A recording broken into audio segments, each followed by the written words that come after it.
Ay doon sa bagong tulay na nagawa po, mga 2 years ago na po yan nagawa yung tulay.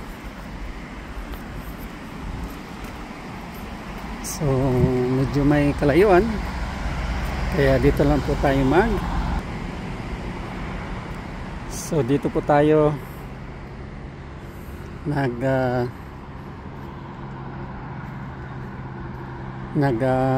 posisyon po para makita po natin ang Edmonton po sa south side ng city. So itong unang tulay po na nakita ninyo ay ito po ang bagong gawang tulay. Actually matagal na po yan, pero binago po siya, parang in-upgrade. Wala pa po yung arco na yan nung una, ngayon bago na yan. So pinapatibay nila yung tulay na yan, kaya may beauty pa rin, o may beauty na, so, which is very good. Tapos kung pupunta po tayo doon sa kaliwa natin, so ito po ang kanan, so sa kaliwa po natin yung mahabang itim ang kulay po, yan, yun po ang tulay ng 109 Street. So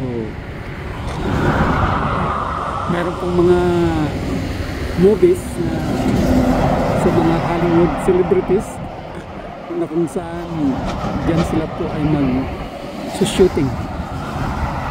Mahabang tulay din po yun, papunta po dito. So more or less mga 300 meters to 500 meters po, mga ganon, 500 meters ang haba po ng tulay na yan. Matibay po yan. Tapos ang haba o ang taas po niya mula sa tubig, mga around 100 to 120 o 150 meters po. So medyo mataas-taas din po. So yun nga, yan ang Saskatchewan River. Yung makita po ninyo, yan po, yan. So yun po ang tubig na 24/7 all year round na dumadaloy po dyan hanggang sa papuntang east ng Alberta. Tapos pupunta din siya sa Saskatchewan, pupunta din sa Manitoba, hanggang sa Ontario. So muli, yan po ang mga building po ng Edmonton. Ayan.